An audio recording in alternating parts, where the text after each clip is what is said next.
A little girl kissed the dog every single day. No one knew why. At first, it looked sweet, innocent, until a stranger saw what happened when she didn't. The dog went wild, pulling her from danger like he could sense something no one else could. People whispered that the animal was dangerous. But the truth was far more shocking than anyone could have imagined. When the town tried to take the dog away, the quiet woman who found them refused to let go, risking everything to protect them both. Because deep down, she knew that dog wasn't just a pet. He was the only thing keeping the little girl alive. But what secret could a simple dog be hiding that would shake an entire town to its core? And how far will one woman go to uncover the truth before it's too late? Drop a comment below and share which part of the world you're tuning in from today. If you enjoy stories like this, don't forget to subscribe for more. The late afternoon sun cast long shadows across the motel parking lot as Greer Landry made her way between the ice machine and the humming soda dispenser, her cleaning cart squeaking along beside her.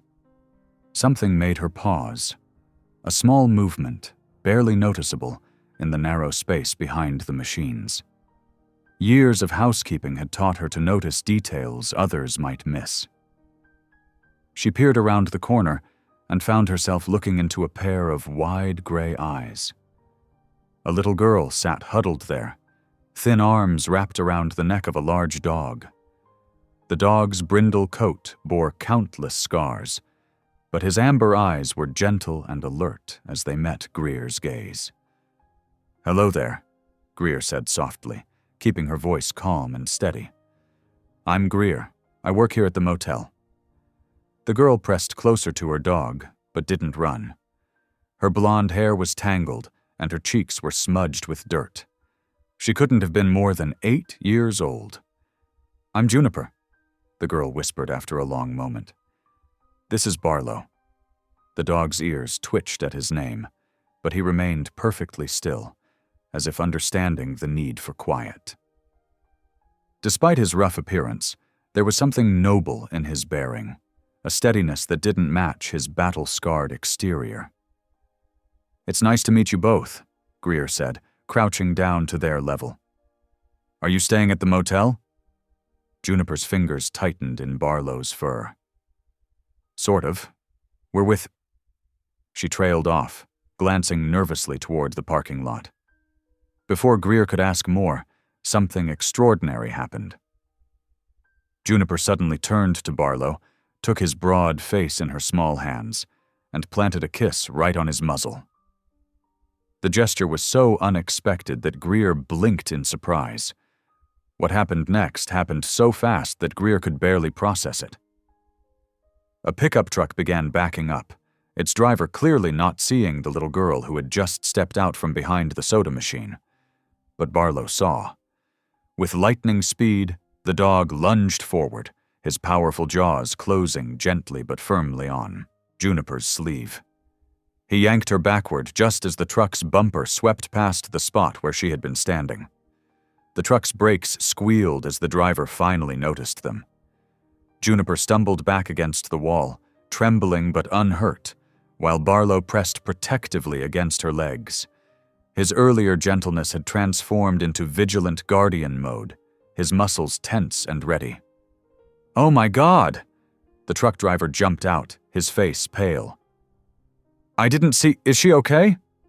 People began emerging from their rooms, drawn by the commotion. Greer stepped forward, placing herself between the growing crowd and the frightened child. "She's fine," Greer assured everyone, though her own heart was racing. "Thanks to the dog." "That was incredible," someone in the crowd murmured. "Did you see how that dog moved?" "Like he knew what was going to happen before it happened," another added. Greer turned back to Juniper, who had buried her face in Barlow's fur.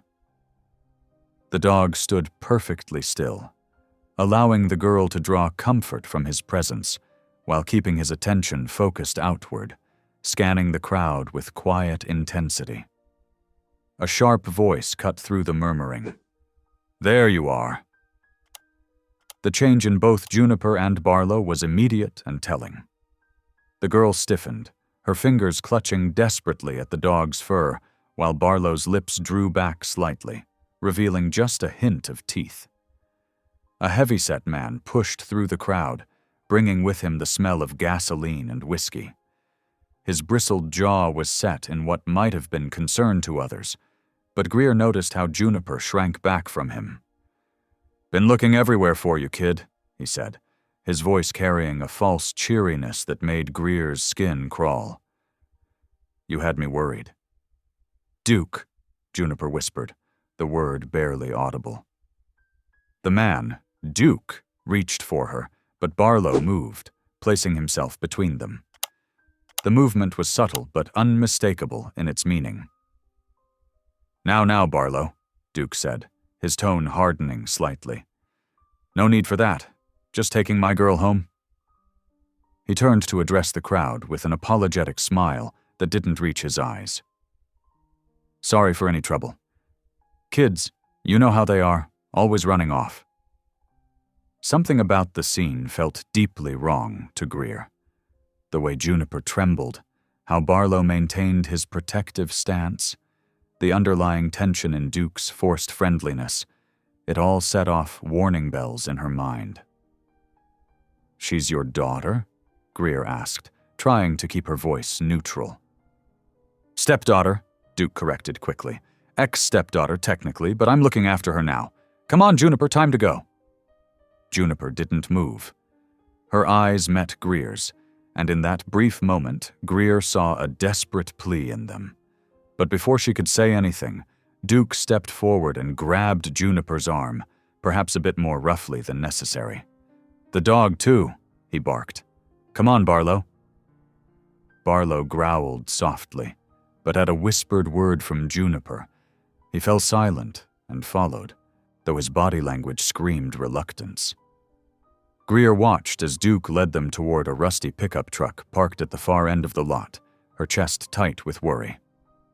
The crowd began to disperse, the excitement over. But Greer stood rooted to the spot, replaying everything she had just witnessed. The kiss Juniper had given Barlow just before the near accident. Had it been random affection? Or something more? The way the dog had reacted so precisely, so quickly, as if he had some sixth sense about the danger. And now this man, Duke, with his rough hands and whiskey breath, claiming both child and dog. The fear in Juniper's eyes hadn't been the normal kind of child-in-trouble fear. It had been deeper, more fundamental. The kind of fear that comes from knowing something bad is waiting at home. Greer watched as the truck pulled out of the parking lot, her fingers twisting the cleaning rag she held. Years of working in the motel had taught her to mind her own business, to clean the rooms and look the other way when she suspected things weren't quite right. But she couldn't shake the feeling that she had just witnessed something important, something that demanded attention rather than silence. The sun had dipped lower, casting the parking lot in deep shadow.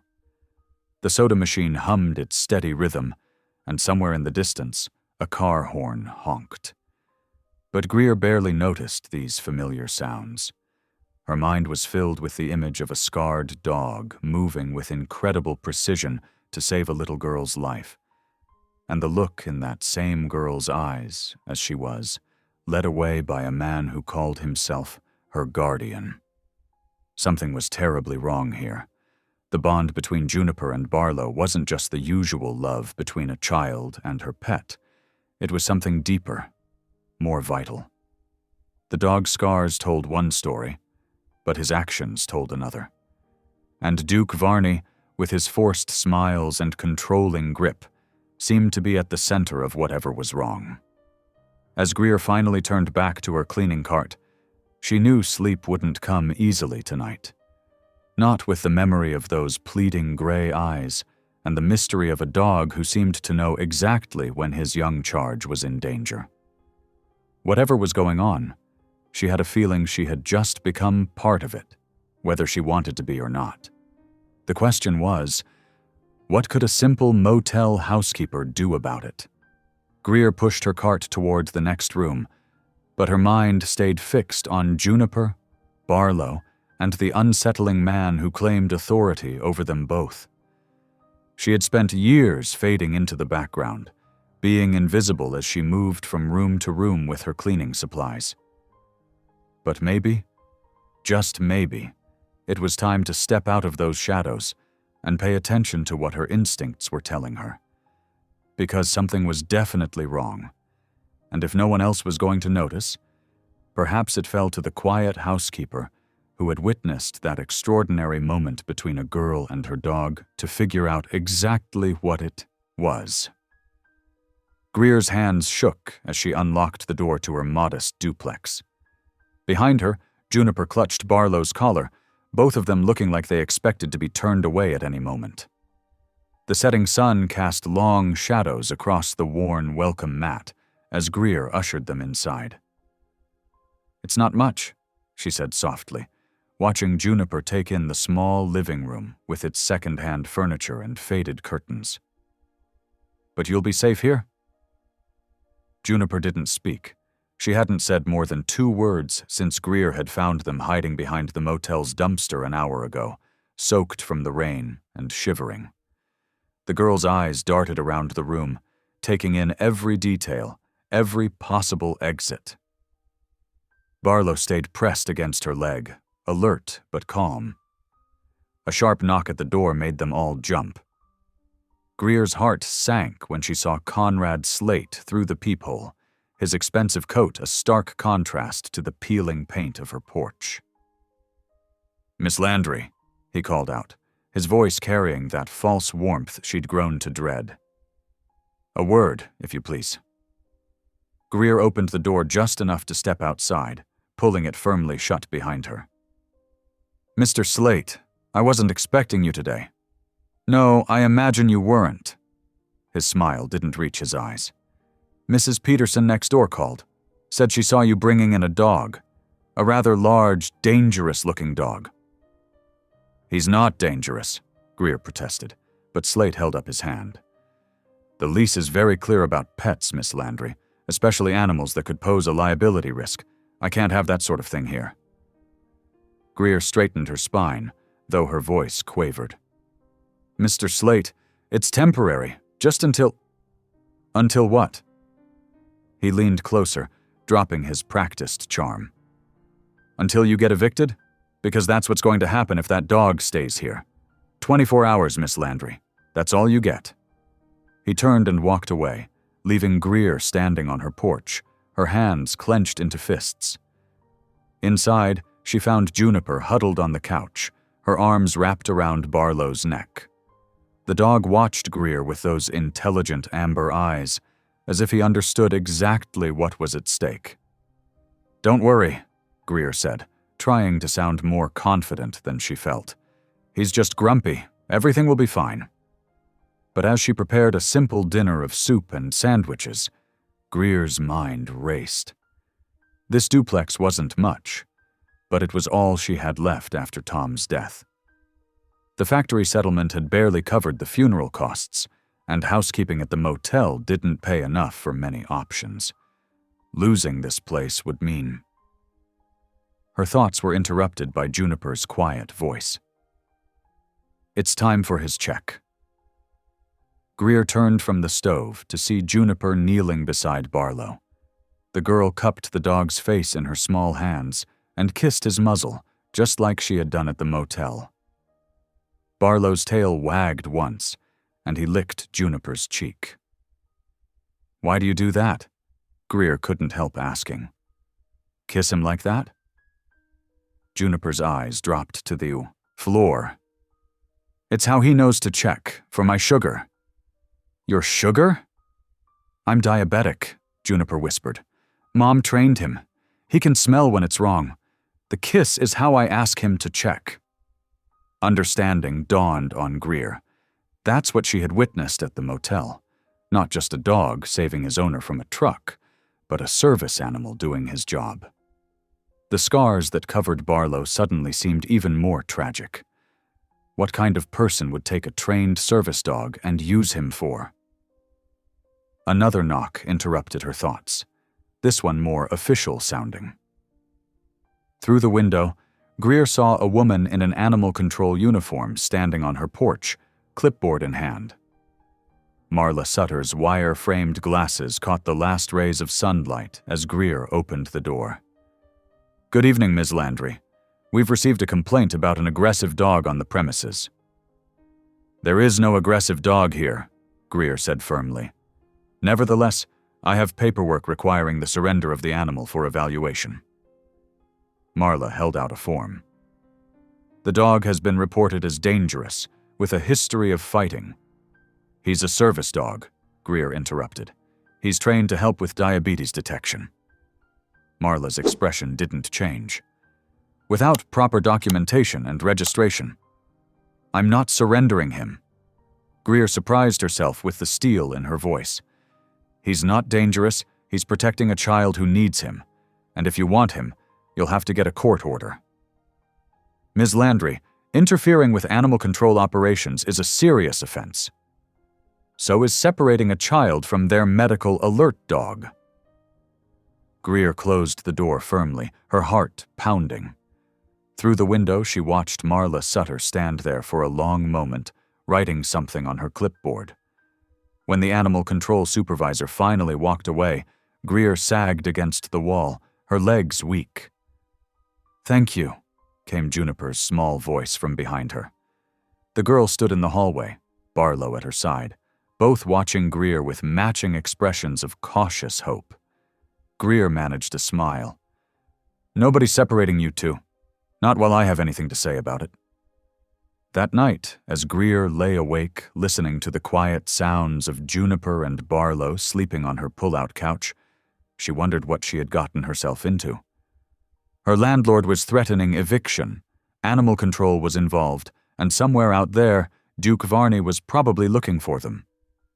But then she remembered the kiss she had witnessed at bedtime, Juniper's nightly check with Barlow, a ritual of survival disguised as affection. She thought about the trust in the girl's eyes when Barlow had licked her cheek, giving the all clear. No, she couldn't have done anything else. Some lines, once you saw them, had to be crossed. Tomorrow would bring its own challenges. But for tonight, a little girl and her guardian dog were safe. And Greer Landry, who had spent years trying not to make waves, had finally taken a stand. Whatever came next, she would face it, knowing she had done the right thing. The morning sun hadn't yet cleared the horizon when Greer pulled into the police station parking lot. She hadn't slept much, worry gnawing at her thoughts. Juniper and Barlow waited in the car. She didn't dare leave them alone at home. Inside, the fluorescent lights buzzed overhead as she approached the front desk. The officer there barely glanced up from his computer. "I need to report a situation," Greer began, her voice steady despite her nerves. "There's a man named Duke Varney who's trying to take custody of a child and her service dog through intimidation." "Sounds like a civil matter," the officer cut her off, still not looking up. "You'll want family court for custody issues." "But he's not her legal guardian," Greer pressed, "and I have reason to believe he's involved in dog fighting." "Ma'am, without concrete evidence." A new voice interrupted from behind her. "I'll take this one, Collins." Greer turned to see a tall officer in a K-9 unit uniform. His nameplate read Pike, and his kind eyes studied her with interest. "Officer Rowan Pike," he introduced himself. "Why don't we talk in my office?" As they walked, Greer noticed his measured stride and calm demeanor. In his office, photos of police dogs lined the walls, alongside certificates in animal behavior and training. "Start from the beginning," he said, settling behind his desk. Greer told him everything. Finding Juniper behind the soda machine, Barlow's protective action, the girl's diabetes, and Duke's threatening presence. When she mentioned Barlow's scars and her suspicions about dogfighting, Rowan's expression darkened. "Mind if I meet them?" he asked, Outside, Rowan approached the car slowly, speaking softly to Barlow through the open window. The dog's ears perked forward, but he remained positioned protectively beside Juniper. "That's impressive," Rowan murmured. "His focus never wavers from her. That's not fight training, that's service dog discipline." He crouched to Juniper's eye level. "Hey there. I work with dogs too. Would it be okay if I watched Barlow do his job?" Juniper looked to Greer, who nodded encouragingly. The girl performed her usual kiss check, and Barlow responded with his gentle, all-clear lick. "Remarkable," Rowan said. "That's a specific scent detection response. Someone invested serious time in training." He stood, facing Greer. "Unfortunately, without documentation of ownership or service dog certification, we're limited in what we can do officially." Greer's heart sank, but Rowan wasn't finished. "However," he continued, "I've been trying to build a case about illegal dogfighting in the county for months. If you're willing to help me gather evidence about Duke Varney's operation, I might be able to help you protect them both." Hope flickered in Greer's chest, but before she could respond, her phone buzzed. It was her neighbor, warning her that Duke was at her duplex, pounding on her door and shouting to anyone who would listen that she had kidnapped his stepdaughter. "We need to go," she said urgently. "He's at my house." Rowan's jaw tightened. "I'll follow you." When they arrived, Duke's truck was gone, but the damage was done. Neighbors peered from windows, and whispers seemed to follow them inside. Within hours, those whispers grew into a storm of rumors that swept through the small town. That afternoon, Marla Sutter returned, this time with a social worker in tow. "Ms. Landry," Marla began, her voice clipped. "The situation has escalated. We have reports of an unlicensed, potentially dangerous dog living with a minor. Without proper documentation of guardianship and proof of the animal's service status, we cannot allow this to continue." The social worker stepped forward. "We're concerned about the child's welfare. If you won't surrender the dog for evaluation, we'll have no choice but to place Juniper in emergency foster care." Greer felt the world tilt beneath her feet.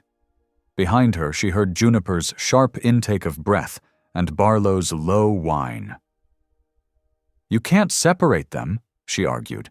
"He's essential for her medical care. Without him—" "Then provide proof of training and certification," Marla interrupted. "Otherwise, you have 24 hours to surrender the animal, or we'll be forced to take action regarding the child." After they left, Greer's tiny living room felt like a fortress under siege. Juniper sat on the couch, arms wrapped around Barlow, tears sliding silently down her face. "I won't let them take either of you," Greer promised, though her voice shook. Her phone rang. "Rowan." "I heard what happened," he said without preamble. "Listen, I've been doing some digging. Duke Varney's been connected to several suspicious activities around the old mill property. If we can prove he's running dogfights there—" "We don't have time," Greer interrupted. "They're giving us 24 hours. "Then we'd better work fast," Rowan replied. "I'm coming over, and Greer, you're not in this alone anymore." As she hung up, Greer looked at Juniper and Barlow huddled together on her couch. Her duplex had become more than just a home. It was now a battleground where a child's safety, a dog's freedom, and her own moral courage would be tested. The sun was setting outside her window, painting the sky in shades of defiant red. 24 hours. Sometimes that's all the time you have to decide what you're willing to fight for, and what you're willing to risk to do what's right. Barlow rested his head on Juniper's lap, his scarred face peaceful as she stroked his ears. Their trust in her felt like both a gift and a burden. But looking at them, Greer knew she would carry that burden as far as she had to. Her living room might feel like a fortress under siege, but she was done retreating. Whatever came next, they would face it together. Rowan Pike sat in his patrol car outside the old mill, his trained eye noting every detail. The Champbis building's weathered facade loomed against the afternoon sky, its broken windows like hollow eyes staring back at him. He'd been watching the place for hours, recording license plates and faces. His police radio crackled. "Pike, what's your 20? "Just following up on some leads," he replied, keeping it vague. He couldn't risk word getting back to Duke Varney. Not yet. A sleek black sedan pulled up to the mill's side entrance. Rowan recognized the driver immediately, Conrad Slate, owner of both the mill and half the rental properties in town, including Greer's duplex. Rowan's jaw tightened as he watched Slate slip inside, looking over his shoulder like a man with something to hide. Through his zoom lens, Rowan captured photos of the exchange. Duke passing an envelope to Slate, Slate handing over what looked like building access cards. The pieces were falling into place. Back at the station, Rowan spread his evidence across his desk. 6 months of surveillance photos, financial records, and witness statements painted an ugly picture. Duke wasn't just running dogfights. He had protection from people with influence. People like Conrad Slate. His phone buzzed. Greer. "Duke's here again," she said, her voice tight with worry. "He's just standing across the street staring at the house." Rowan grabbed his keys. "I'm on my way, don't engage with him." When he arrived, Duke's truck was still there, parked just at the legal limit. Duke leaned against the hood, a cigarette dangling from his lips. His eyes never left Greer's windows. "Problem here?" Rowan asked, approaching Duke. "Free country, ain't it?" Duke sneered. "Just checking on my stepdaughter." "From 50 yards away? That's not very fatherly." Something dark flickered across Duke's face. "That mutt in there? Used to be mine. Best fighter I ever had till he went soft. Still owes me money." The admission was so casual, so brazen, that Rowan's hand instinctively moved toward his recorder. But Duke was already pushing off from his truck. "Tell Greer to enjoy playing house," Duke called over his shoulder. "Won't last long." Inside, Greer was pale but composed. Juniper sat at the kitchen table, homework spread before her, while Barlow kept watch from his spot by her feet. "He doesn't care about her at all," Greer said quietly. "It's Barlow he wants." "I've been building a case," Rowan explained. "Duke's running fights out of the old mill. Your landlord, Slate, he's providing cover, probably taking a cut." Greer's eyes widened. "Conrad? But he's on the city council. Perfect cover. Who'd question?" Rowan stopped mid-sentence. Outside, Duke's voice rose in a sudden shout. They rushed to the window. Duke stood in Greer's small front yard now, waving his arms and yelling. Barlow tensed, a low growl rumbling in his chest. "Come on out, you worthless mutt!" Duke taunted, his words slurred. He picked up a stone, hurled it at the window. The glass shuddered. Juniper screamed.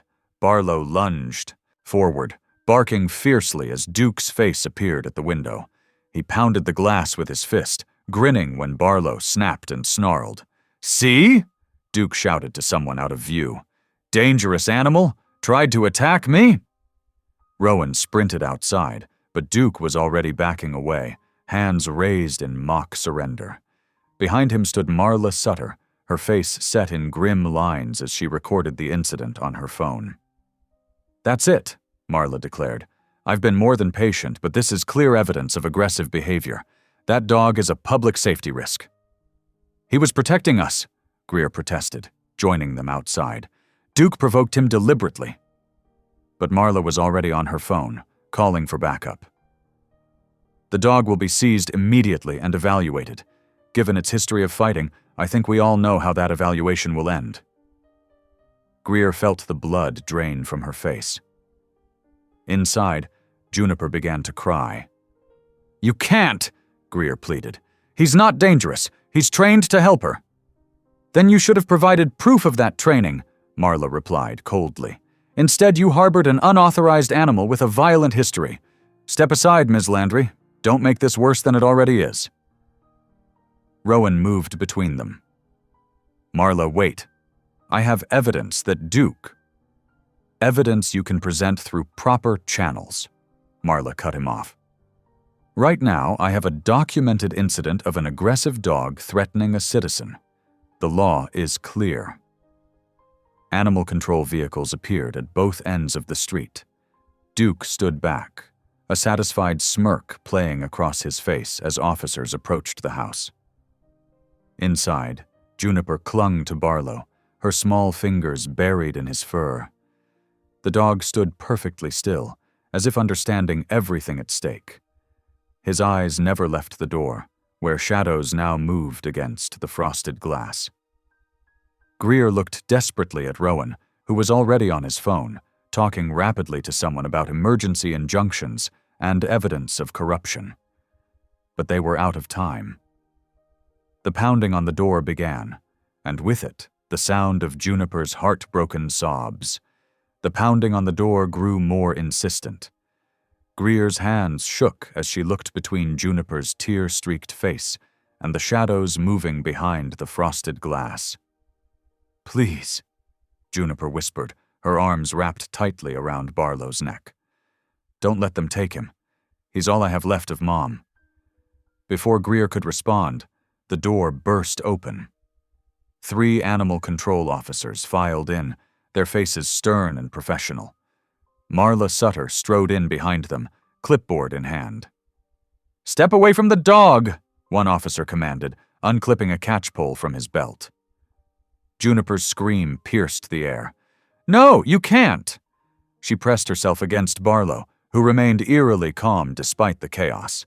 His amber eyes tracked every movement, but he made no aggressive moves. "Ms. Landry," Marla's voice cut through the tension, "remove the child from the animal immediately." Greer planted herself between the officers and Juniper. "This isn't right. You're making a terrible mistake." "The mistake was harboring a fighting dog," Marla replied coldly. "Officers, proceed." As they advanced, Juniper began hyperventilating, her small body trembling. Barlow's demeanor suddenly changed, not toward aggression, but urgency. He whined softly, nudging at Juniper's wrist with his nose, trying to push her toward her backpack on the kitchen table. Greer noticed the strange behavior. Something about it seemed deliberate, trained. Her eyes followed Barlow's movements to the backpack, where a small, insulated lunch bag peeked out. "Wait," she started to say, but it was too late. Juniper's eyes rolled back, her body going slack. She crumpled toward the floor, but Barlow was already there, breaking her fall with his body. "Oh my God!" Greer lunged forward, gathering the girl in her arms. "Call an ambulance." The officers froze, their catchpoles forgotten. Marla fumbled for her phone, but Rowan was faster, already barking details into his radio. Barlow wouldn't leave Juniper's side, but his behavior wasn't protective now. It was purposeful. He kept nosing at the lunch bag, whining with increasing urgency.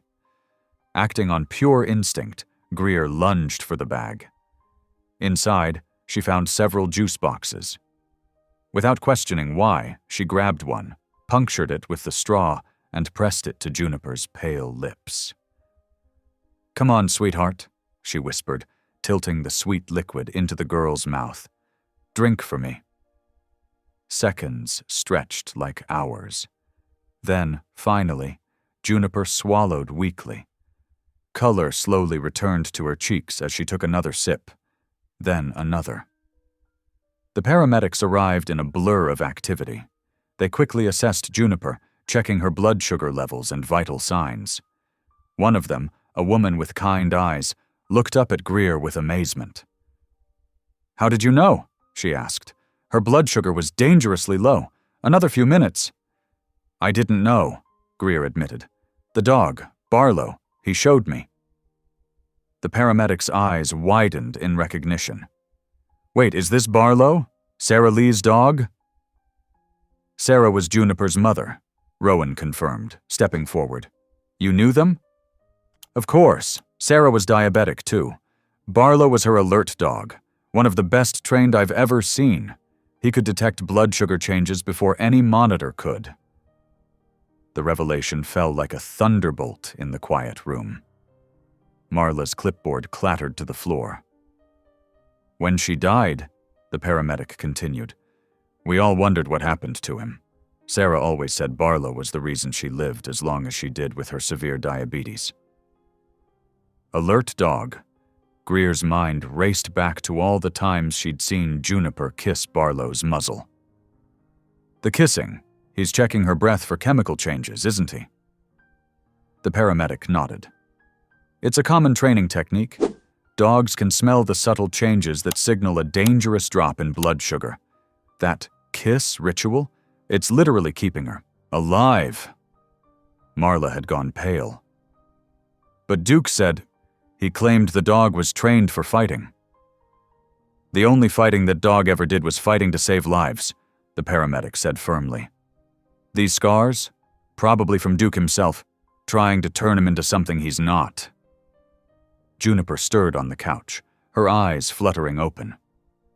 Immediately Barlow was there, gently licking her hand. She smiled weakly and reached for him. "He's my guardian angel," she whispered. "Just like he was for Mom." The emergency doctor arrived shortly after, confirming what they now all knew. Juniper had inherited her mother's severe form of diabetes. Without constant monitoring, she could slip into a life-threatening coma with little warning. Her regular medical alert device had been lost, likely sold by Duke for quick cash. "This dog isn't just trained," the doctor declared, watching Barlow maintain his careful vigil by Juniper's side. "He's essential medical equipment.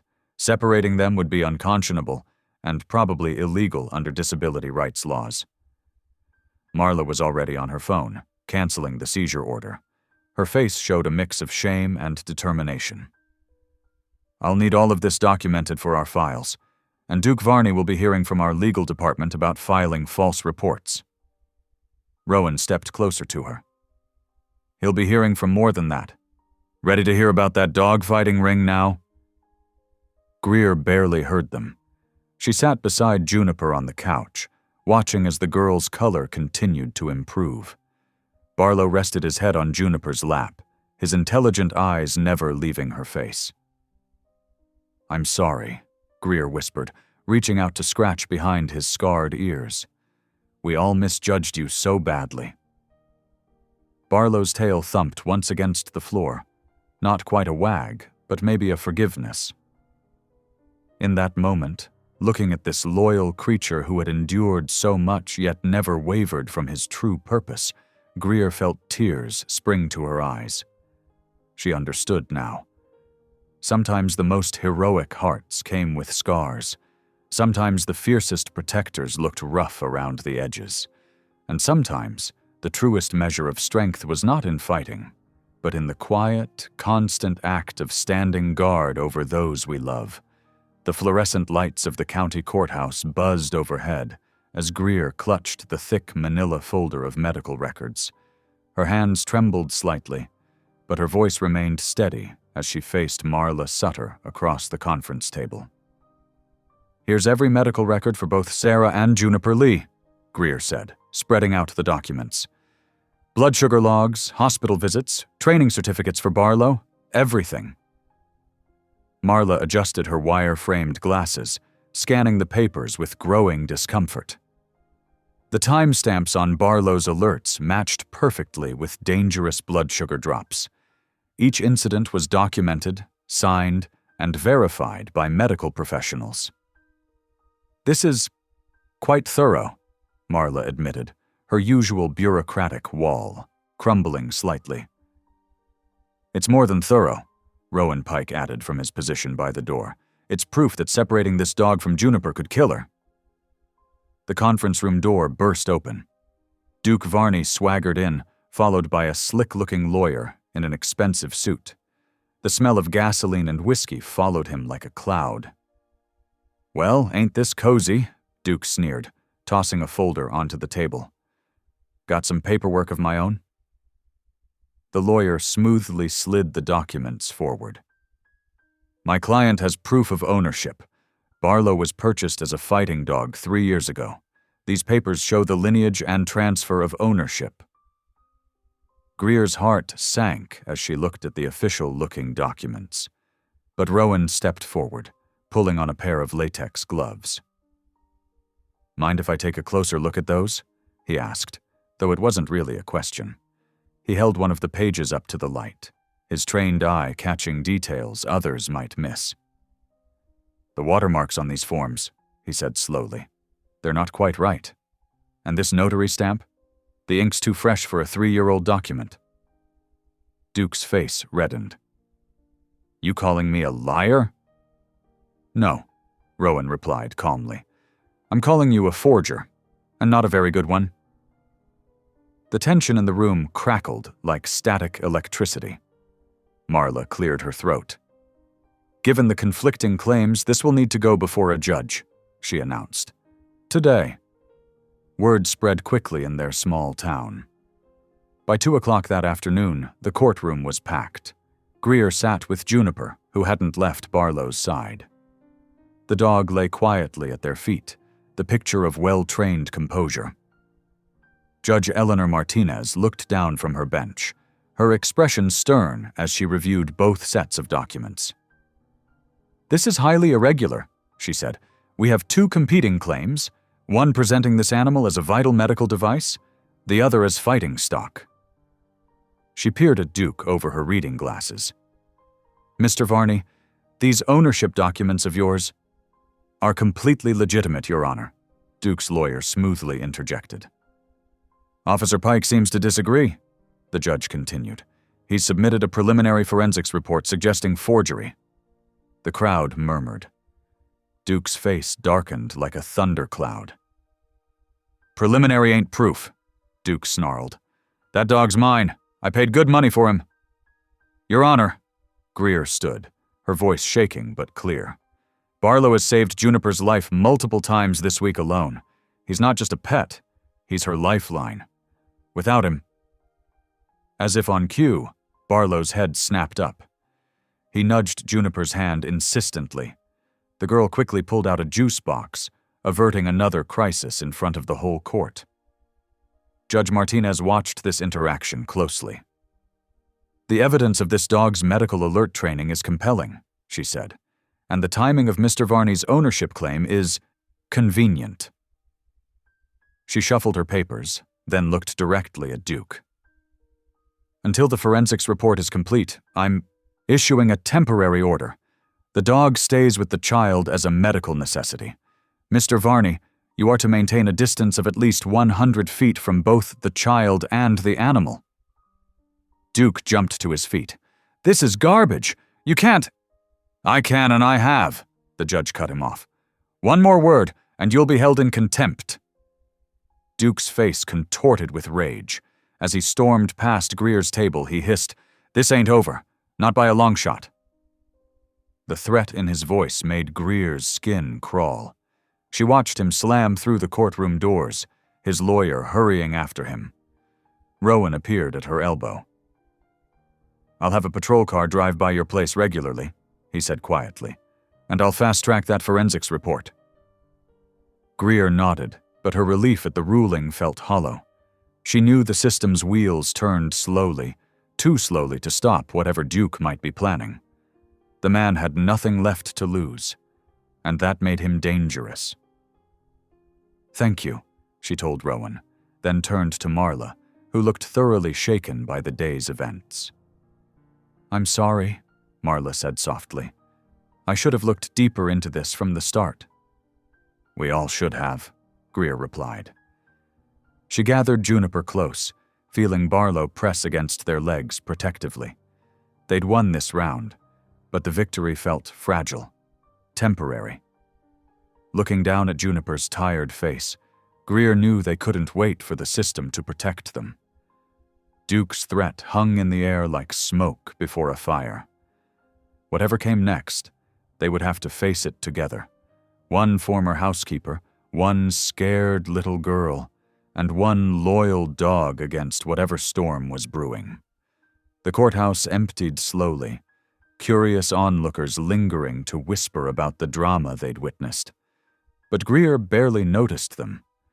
Her mind was already racing, trying to figure out how to keep her small, makeshift family safe from a man who'd just publicly sworn revenge. The midnight sky growled with distant thunder. At the animal shelter, shadows shifted against security lights as a figure worked at the back door's lock. Duke's hands were steady, despite the whiskey on his breath. The lock clicked open. Inside, his flashlight beam cut through darkness. Most of the kennels held sleeping dogs, but Barlow was wide awake.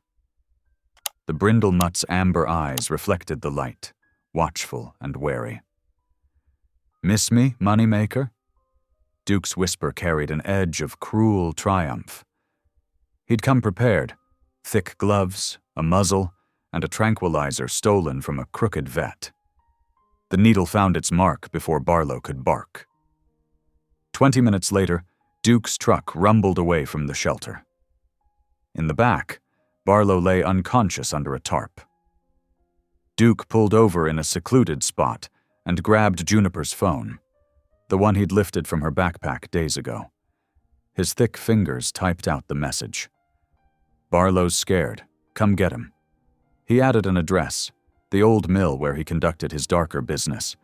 Then he hit send. Across town, Juniper's new phone buzzed on her nightstand. She blinked awake, reading the text through sleepy eyes. Her heart jumped when she saw Barlow's name. Without thinking to wake Greer, she pulled on her shoes and jacket. The back door barely made a sound as she slipped out into the storm-charged night. Greer woke an hour later to use the bathroom. Something felt wrong. The house was too quiet. She checked Juniper's room and found rumpled sheets, an empty bed, and a phone with one unread message. "No, no, no." Her hands shook as she read the text. She knew instantly who had sent it. Her fingers fumbled as she called Rowan. His voice was alert despite the late hour. "Greer, what's wrong?" "Duke has them both. He took Barlow from the shelter and used him to lure Juniper out." The words tumbled out between panicked breaths. "They're at the old mill." "I'm on my way. Stay put." "Like hell I will." Greer was already grabbing her keys. "That little girl trusts me. I'm coming." Lightning split the sky as Greer's ancient sedan fishtailed onto the main road. Rain hammered the windshield.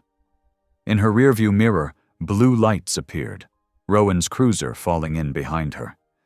The old mill loomed ahead, a hulking shadow against storm clouds. The creek beside it had swollen with rain, white water churning against its foundations.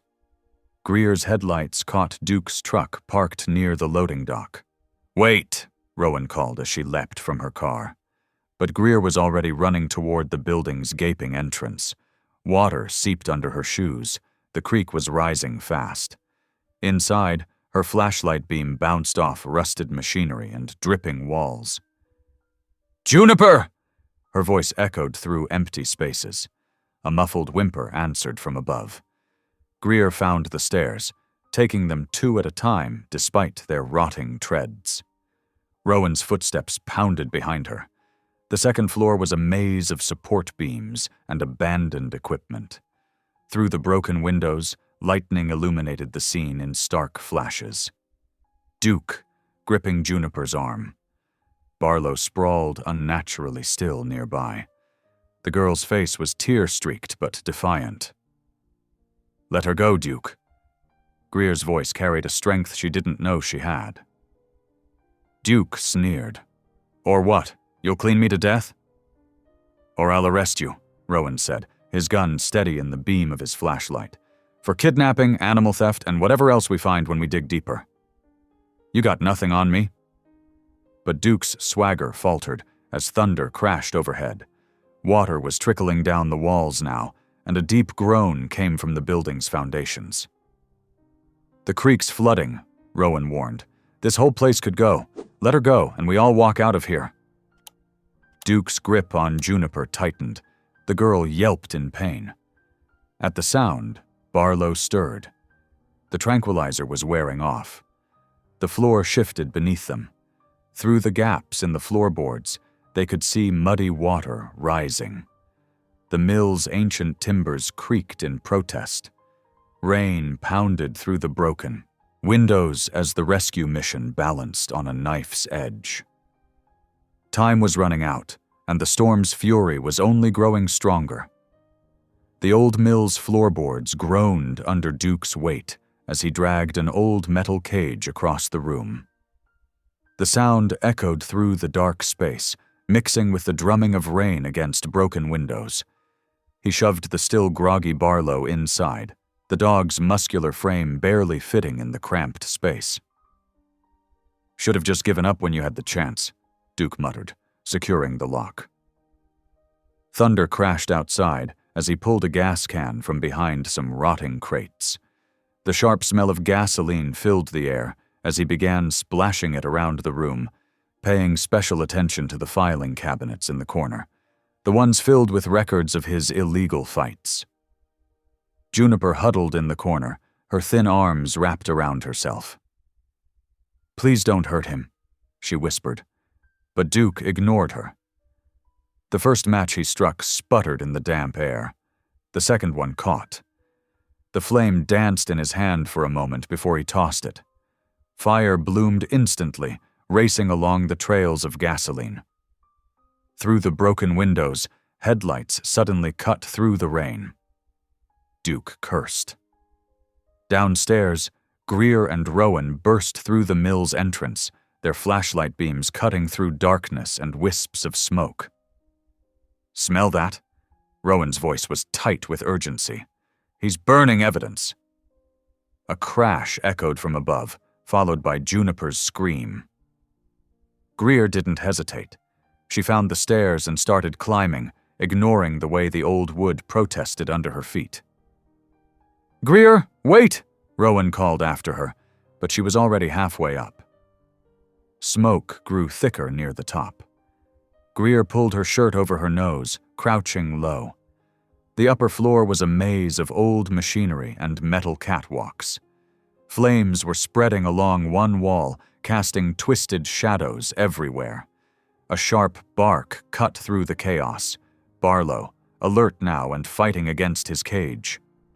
The sound drew answering sobs from Juniper. "I'm coming!" Greer called out. She edged forward onto a catwalk, trying not to look down through the metal grating at the drop below. The whole structure swayed slightly with each step. Duke appeared suddenly through the smoke, his face twisted with rage. "Back off!" he shouted. "This ain't your business!" "Like hell it isn't," Greer shot back.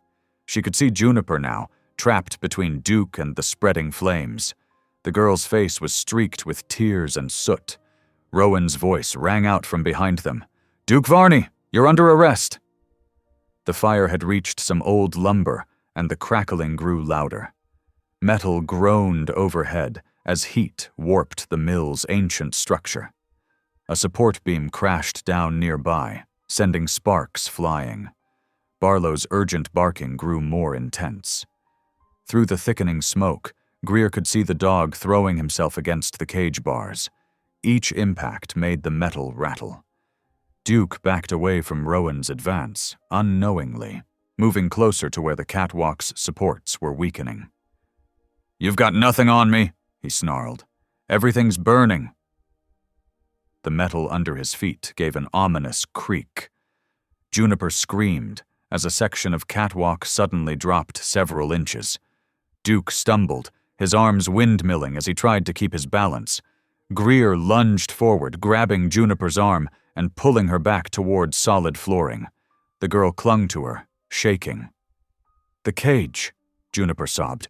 "Please, we can't leave him." Barlow's barks had changed tone. Shorter, sharper. Greer recognized it from that first day at the motel. It was the same sound he'd made before pulling Juniper from the path of the truck. Juniper's blood sugar, she realized aloud. The stress and smoke were affecting the girl. They needed to get Barlow free, and fast. More metal screamed overhead. The fire had spread to the roof now, and burning debris was falling around them. Through the chaos, Barlow's barks remained steady, a lifeline in the smoke and darkness. Greer pushed Juniper toward Rowan. "Get her out! I'll free Barlow." She didn't wait for an answer, following the sound of Barlow's voice. The smoke stung her eyes and burned in her lungs, but she kept moving. Finally, she found the cage. The metal was hot to the touch, but the lock was old. She smashed it with a piece of fallen pipe, again and again until it broke. Barlow burst free, immediately pressing against her legs to guide her back the way they'd come. Without his navigation, she would have been lost in the smoke. Behind them, there was a tremendous crash as another section of catwalk gave way. Duke's scream cut off abruptly, followed by the sound of breaking wood from below. "Move!" Rowan shouted from ahead. Greer could barely see him through the smoke, supporting Juniper at the top of the stairs. Barlow urged her forward, staying pressed against her side. Together they made their way through the burning mill, the dog's instincts proving truer than any compass as he guided them through the darkness and falling debris. The loyal creature wouldn't leave either of them behind. Outside the burning mill, rain pelted the old loading dock as Rowan grappled with Duke. Steam rose where water met the heat, radiating from the inferno behind them. Duke's wet clothes were streaked with ash and soot as he tried to break free from Rowan's grip. "It's over, Varney," Rowan growled, using his police training to maintain control. "Stop fighting." Duke twisted violently, his boots slipping on the slick concrete. His momentum carried him forward and down. There was a sickening crack as his arm hit the edge of the loading dock. His scream of pain echoed across the empty lot.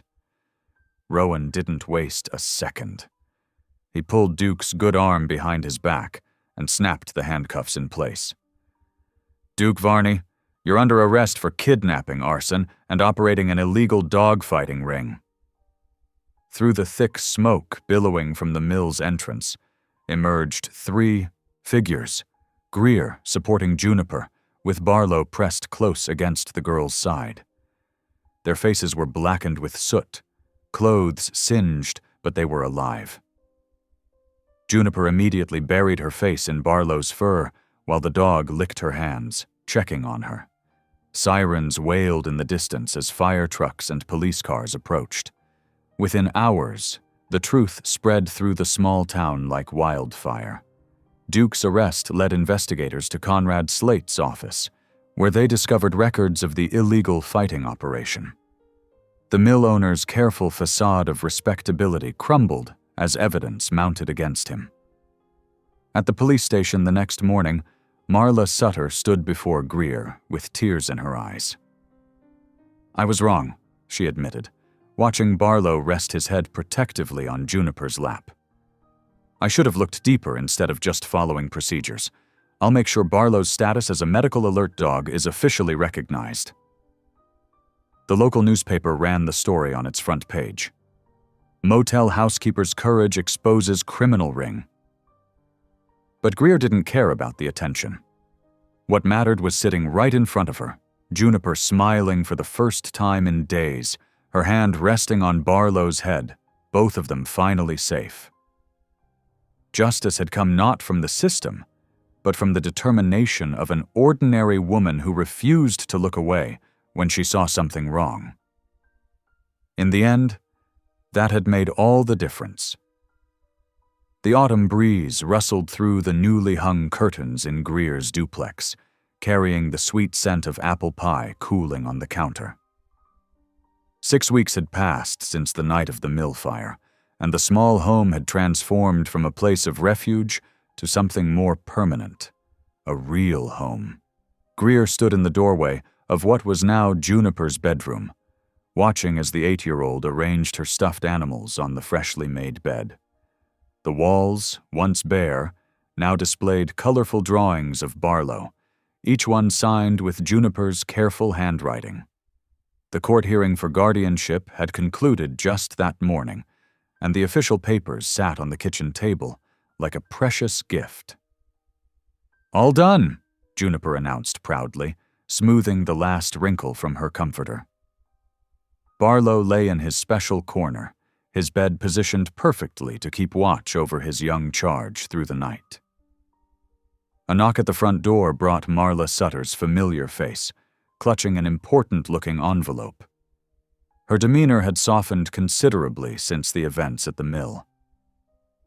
"Special delivery," she said, handing over Barlow's official Medical Alert Service dog certification. "He's now registered with both state and federal databases."